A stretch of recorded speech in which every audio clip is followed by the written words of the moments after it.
Well, coming off a satisfying victory against our rival USC, as a coach, you're excited about the win, but you're also cognizant of the fact that you've got to get your players, back mentally and physically after, an emotional and tough football game. So that will be my focus today, has been my focus for the last 48 hours. And we prepare now for the Air Force Academy. We certainly, as a university and as a football program, have a great deal of respect for the academies and have a great and long-standing tradition in playing the academies, and the Air Force Academy in particular. Have a lot of respect for Coach Calhoun and what he's done with their program. We'll be traveling to Colorado Springs. We'll have to deal with the travel, certainly playing at the altitude. We have no hills and altitude here, so we'll do the best and adjust as we go. But certainly preparing for an option team requires great preparation, attention to detail, and focus. Now we're transitioning over the next couple of weeks to option football, different style compared to what we've seen over the past 7 weeks. And, defensively now we'll be challenged in different ways. Assignment, discipline, this will be another now important test for our defense and the growth of our defense. A lot of young players playing. Now we'll have to test them and making sure that their assignment correct and, making sure that, again, that they follow the details of assignment football when you're playing option. So again, coming off of a satisfying win against USC and the challenge of playing option football on the road against Air Force is what's in front of us, and we'll begin that preparation today. So we'll open it up with Eric Hansen right here because we know there are a couple of certainties. I'm going to throw you a curve. I don't think so. Yeah, I am. I don't think so. All right. Who do you think is going to start, Romine or Roberts for Air Force? That's a very good question, and that is a slider, not a curveball. Okay. I think that certainly the Air Force Academy has had their share of injuries to deal with. In particular, the quarterback position has been one of them.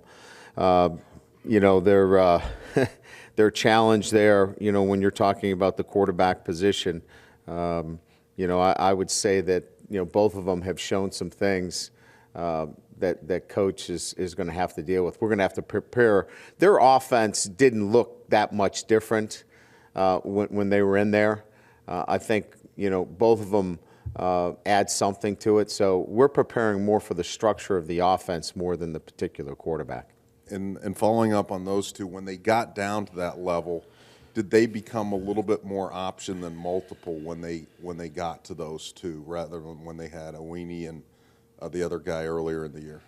I think Owini, there was definitely more diversity to their offense. But I think there's more option base in their offense right now. I think you go back to what you do when there's a little bit more inexperience at the quarterback position, just as the same would be for us here at Notre Dame. I think everybody would go back to basics, and certainly there's a little bit more option. But, they've had a lot of time to prepare both quarterbacks.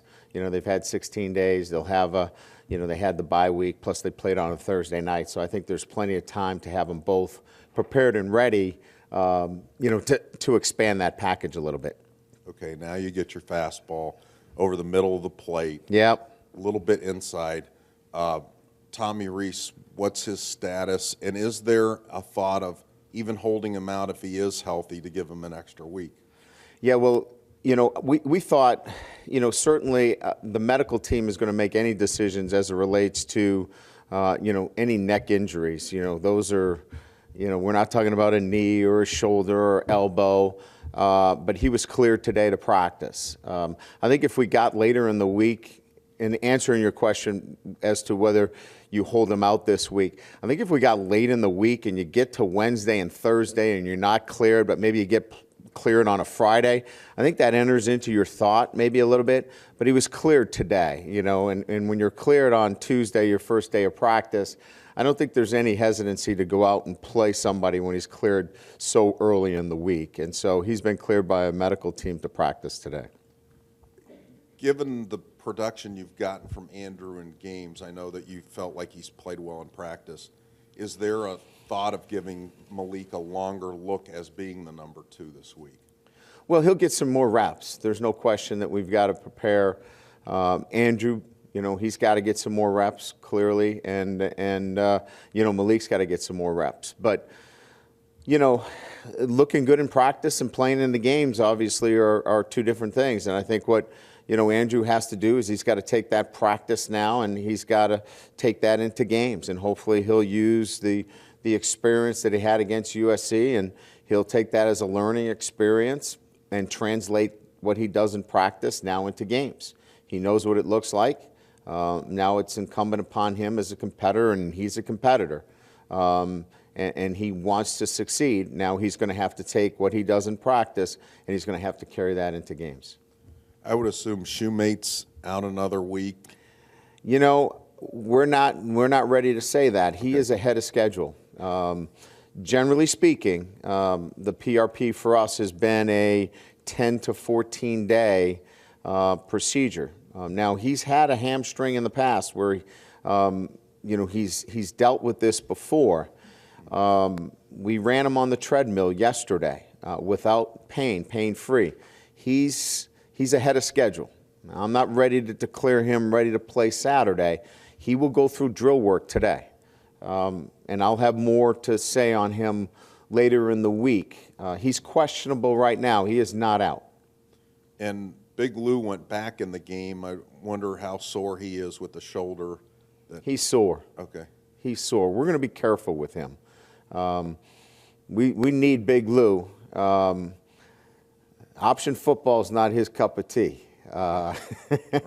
And you know, he's a great player, and he was you know, he was battling every play, and we showed some clips you know, to the officials where we thought you know, he was targeted on some plays that we weren't happy with. But he's a little sore right now. We're going to be careful with him this week.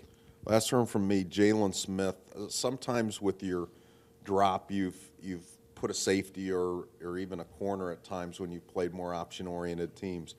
How does Jalen Smith fit in against option? Is it something that he saw a lot in high school that he could adapt to? We think so. I mean, we're still, you know, we're putting a couple of packages together for that. As we've talked about, Air Force is an option team, but they do have some other principles. They're a little bit different than say, Navy in terms of their formations. So Jalen Smith will be on the field quite a bit for us. Just to clarify, why isn't that Nick's cup of tea? A little more patience involved? Well, you're not going to be two-gapping, you know, so it's not a two-gap defensive structure. There's a lot of low blocking. There's a lot of cut blocking. You know, it's just for a big guy, that's not the kind of guy, the game that you'd like to play. You'd like to get your hands on somebody and really physically try to, you know, get your strength and that being loose size. He's going to be going against the guy who's 245 pounds, and he's probably going to be fending off cut blocks most of the game. And just to clarify on Reese, this is probably assumed, but I mean, since he was cleared today, when you said neck, I mean, it was a muscle problem as opposed to a structural vertebrae problem. Is that? I mean, the specifics of it, I don't have the specifics for you. Our doctors have dealt with the necks. I mean, there are a myriad of different things that go into that. And when they get into neck, head, those kinds of injuries, I stay clear of those. because there's just too many things there for me to get involved in. Give me the knees, the ankles, the shoulders, and I'll talk all day on those. But neck and head injuries, I stay away from those. And this with the neck, they come to my office and they tell me when he's cleared. Defensively, you guys have made such great progress the last couple of weeks. I know this is a different animal you'll be dealing with the next 2 weeks, but in terms of the progress you've made, what is now the next step in the evolution of your defense? Well, I think you have to take the schedule as the evolution of our defense, because I think we all are in agreement that the evolution of college football for defenses is winning football games. We want to win against two option teams. So the next evolution of this defense is to play assignment football, disciplined football, 11 players fitting a play. If one guy breaks down in the 11 here, it doesn't matter how well Stephon Tuitt plays. It doesn't really matter how well Danny Fox plays. If we don't have our corner playing, option football, we're going to give up a lot of points. So this is about 11 players playing together. So that's the next step for this group. And playing that for the next couple of weeks is really the most important thing. I'm sure the players welcome the week off from classes, and I'm sure the coaching staff does as well, but do you have to do some things to guard against the disruption of the routine of not being in classes? We've had this before, and we've handled it. We bring them in, like, for example, right now they're in, having brunch. So, they're in early, getting some treatments. They'll have lunch here. We practice a little bit earlier, which gives them a little bit more free time. I don't think it disrupts the routine too much. I think it's a welcome relief for the guys that they get a little bit more free time. But I think we still stay with the same kind of, they know the mid-afternoon, it's go time for them. And is there anything that you guys do tangibly to prepare for the elevation? Is there anything? No, there isn't anything. No. Coach, when Jarrett got hurt, what had Joe shown early in the season, or what is it about his character or his play that gave you the confidence to say, okay, it's your turn, you go in there and you fill that role? Mistake-free, smart, knew his role and knows how to do his job. We'd like him bigger, we'd like him faster, we would like him stronger. But we knew putting Joe Schmidt in the game, he was not going to get us beat.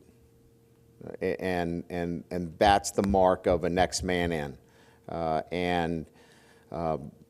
He continuously worked on getting stronger and getting faster, but at the same time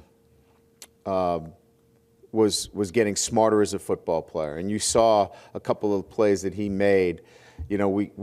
Devin got fished out of the dig route twice late in the game. On the last drive, they hit Aguilar on the dig. Devin got fished. They came back to it again with the tight end, and Joe saw it coming to the tight end and came back out of his front side curl and broke on the ball. Just those little things. He's a football player, and we knew that about Joe Schmidt. That if you put him in the game, he was not going to get you beat because he was a smart football player. And what was the experience when you gave him the scholarship then? Well, it's always, for us, measuring, the 85. And he helps the group, he helps the football team. We saw that the other night. He was worthy of, one of our 85 scholarships. But he also, from a character standpoint, the team was excited to see Joe Schmidt on scholarship as well. So that's measured as well in offering a scholarship to a walk-on, because they too trust in Joe and believed in him. So, all those go into, making that kind of decision. Hey, Coach, over here. Not to beat a dead horse, but going back to Tommy, what are you looking for this week? I mean, is it just that he play pain-free and like he normally does, or are there any circumstances that you would figure on that would prevent him from playing at this point? No, I mean, we'll monitor him. The doctors will monitor him in practice, making sure that, that he feels comfortable in everything that he's doing. He'll get, we won't overwork him in practice, but we'll prepare him accordingly.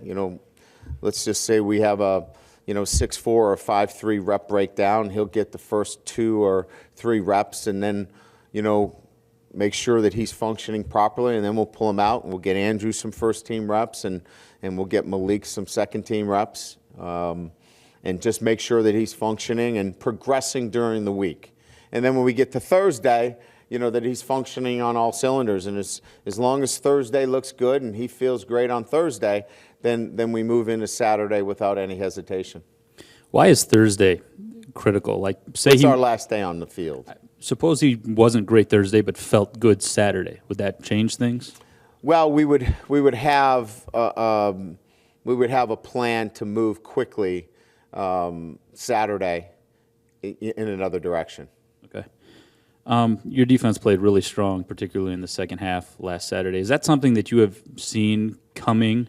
Was there like an aha moment for those guys, a flipped switch, or was it just a matter of time, do you think? Well, we thought that we would eventually get to the position where, with some returners on our defensive line and some experience, that we would play the kind of defense necessary for us to win close ball games. We didn't expect it to be as close, against USC. We expected to score more points. We didn't convert on a 4th down early in the game, obviously, which was disappointing. And then losing Tommy in the second half, we didn't expect to be as ineffective. So we put too much on our defense in that situation, but we did expect our defense to play better and better during the year, and they certainly have. And from a scheduling standpoint, this may be a better question for next week, but is it purely a stroke of luck that you happen to get the 2 option teams back-to-back, or is that by design, or just kind of fortunate that it worked out that way? I mean, you can ask me how the Democrats and Republicans work together, more so than putting this schedule together. I don't know how they put this schedule together. It's just a complicated moving of games with the ACC and, trying to get alliances that have been out there with different contracts. And sometimes it just falls that way. I think this is more of a coincidence than it is, hey, Coach Kelly would like to get both option teams together, back-to-back weeks. I don't think that conversation ever happened. Is that a good coincidence? Yes. Yeah. Coach, just a fine point on Nick. Are you saying he's not going to play, or is he? Oh no, I'm just saying we got to be careful with him. Okay. He's banged up, he's sore, and he's a guy that we're going to count on, and we've got to be careful with him. And I think that Big Lou loves to play. He's a competitor, but we just have to be judicious in how we practice him and how we play him. And Stephon Tuitt, you've talked about some of the obstacles he's faced early in the season. It seemed like the past 2 games, all that's behind him. What have you seen? What is he doing that's allowing him to be so successful? He's continued to work hard in the weight room. He's continued to monitor his nutrition. He's doing the things that we've asked him to do from post-surgery on, and I think it's just a collection of those things. He's played himself into the kind of condition and shape necessary for him to, exert his physical prowess on the football field. Playing at a higher volume of plays for a longer period of time. And as a coach who in the season went through 5 quarterbacks, I'm sure it was stressful going into the season with 3, but when you see your number 1 go down and you're not sure how long it is, how tough is what's going through your mind at that point? And, just going forward, how tough is it thinking that, if he gets hurt, your options are limited? Yeah, this has not been the easiest run in 4 years here at Notre Dame with quarterbacks. So we're prepared for it at this point. I think Andrew and I and Coach Martin expected him to play better. He did not, and that's behind us. So we're going to go back to practice today, and with the expectations to learn from it and build on it, and have the expectations that if we're called upon to be out on that field again, to improve on it. And I'm confident that he can do that. You talk about the evolution of the defense. You came in here known as offensive coach. You talked about how you put the goal was to make sure the defense was in place first. That's what you need here at Notre Dame. But statistically, at your other schools, after 2 or 3 years, you were a top 25 passing offense. You haven't been close to that here. What's it going to take to get to that point? And what has been the what's been the delay in putting together the kind of offense that you are known for? Do I have to ask that? You're going to make me answer the question? Because I'm not going to answer the question. Okay. I mean, you look at college football. I mean, look around college football, Tom. The teams that are scoring a gazillion points, it's not innovative gurus on offense. It's pretty clear why they're scoring a gazillion points, and I think you guys can figure that out. I mean, you got to play great defense. There's no question. I think there's no question about what you have to do if you want to win a national championship. You got to have a defense in place. The rest is I think if you guys watch college football, you guys can figure out what you have to do from there. What I'm asking is, I agree, you need to have a great defense, but if you have a great defense and a great offense to go with it, it seems like, and I know that's what you're striving for, but what I'm saying is, what has been the challenge?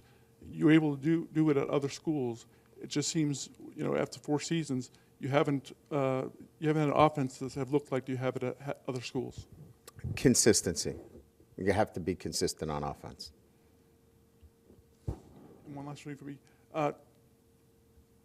Looking at the statistics for Tommy from 2011 and this year, and through these 7 games, he has 1 more TD, 1 fewer interception, but he was completing 65% of his passes 2 years ago. He's at 53 now. What are you seeing differently there? A lot more man-to-man coverage.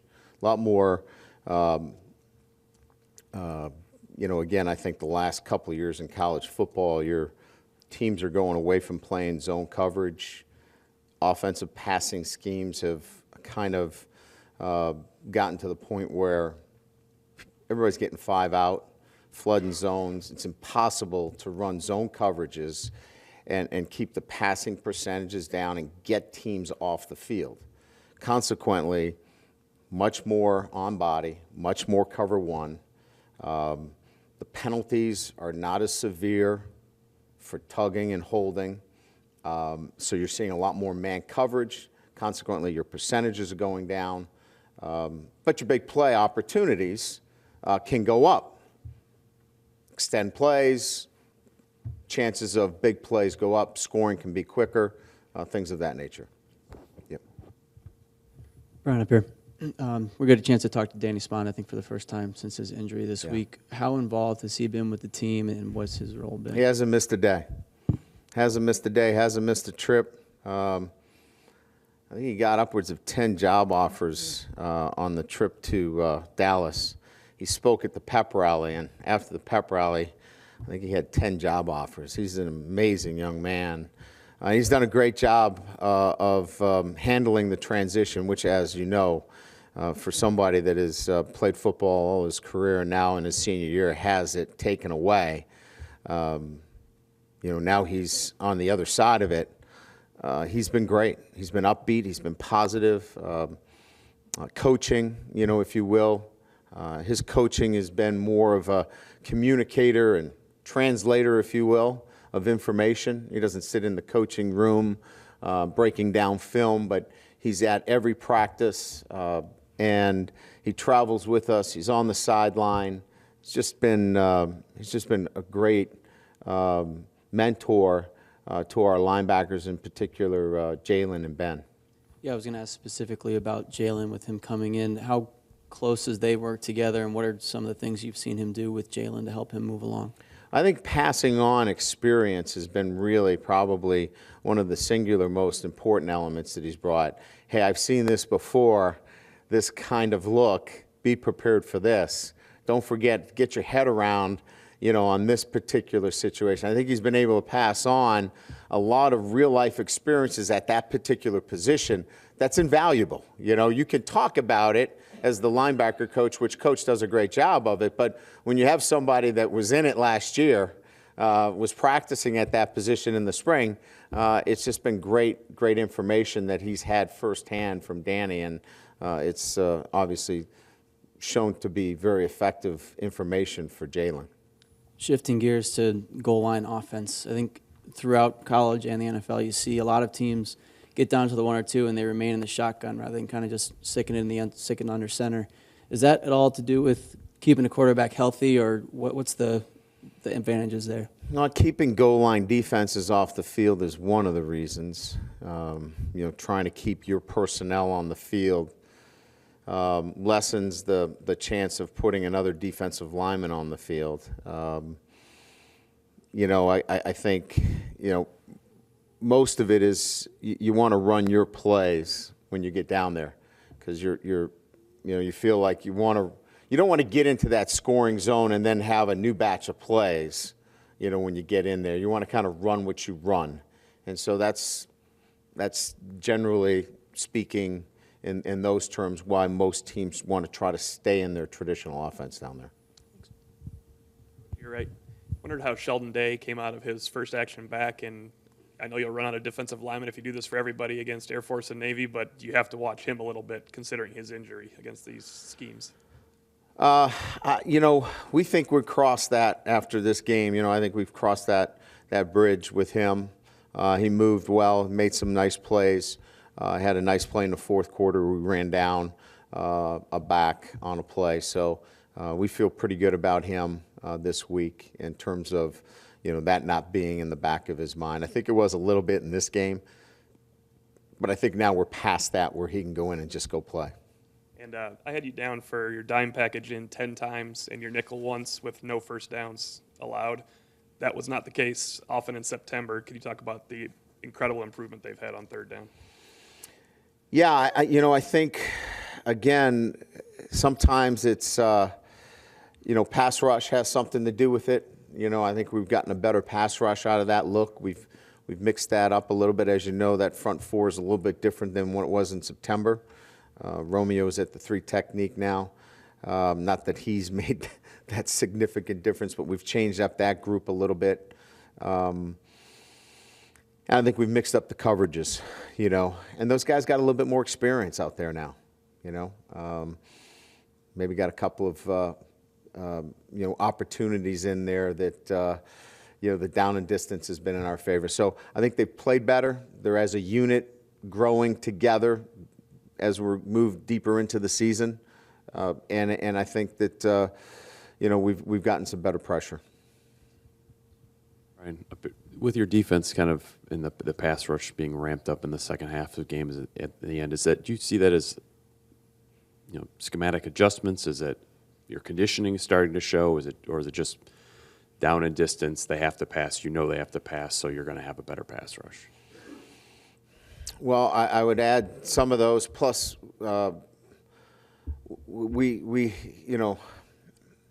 Michigan had a scrambler, where he was,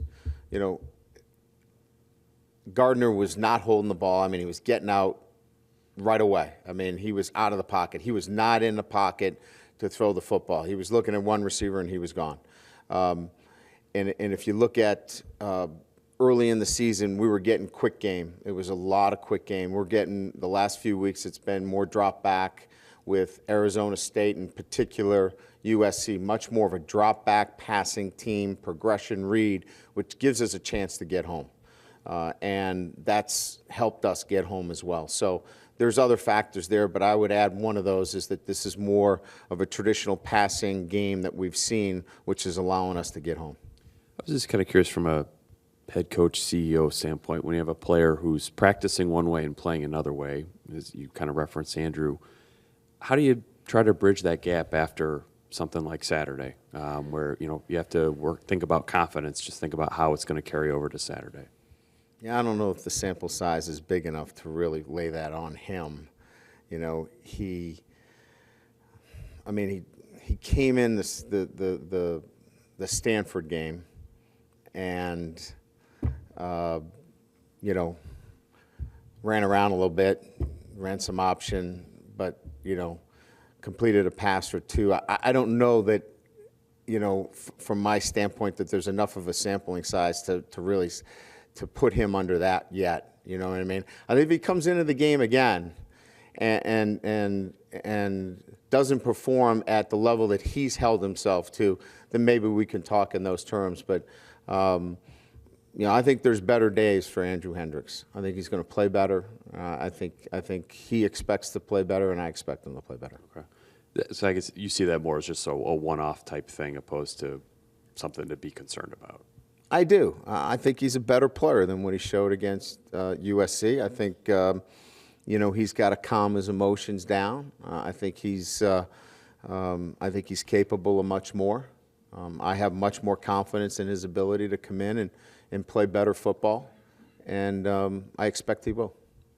One quick question on Bennett. He kind of got banged up and looked like maybe a shoulder on Saturday. Yeah. Came back in and played the rest of the way. Just, I guess, could you speak to his toughness? I mean, that's something he played through all last year too. Yeah. Nothing showed up on the medical report. It's a surgically repaired shoulder. He's going to have some soreness in that joint probably. Got overextended on a tackle. Anytime you get that overextension with that shoulder, you worry about subluxation. We didn't have any of that. He's a tough kid. He's always been a tough kid.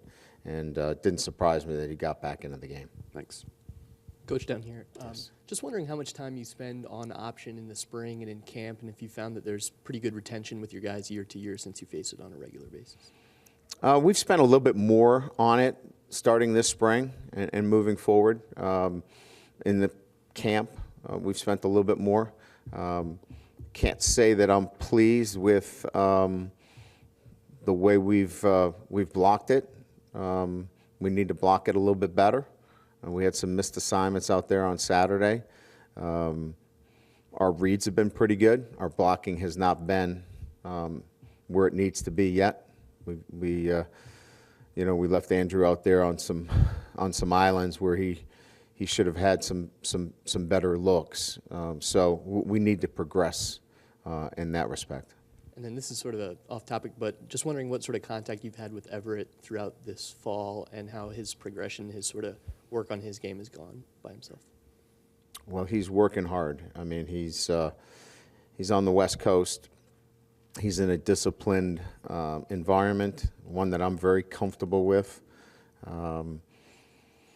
He is in contact weekly, either with myself or with Coach Martin. He is in contact with our graduate assistant, Coach Welch, 2 or 3 times a week. Just catching up on what we're doing, game plans, staying connected. He is staying connected weekly from that standpoint. Thanks. Yeah.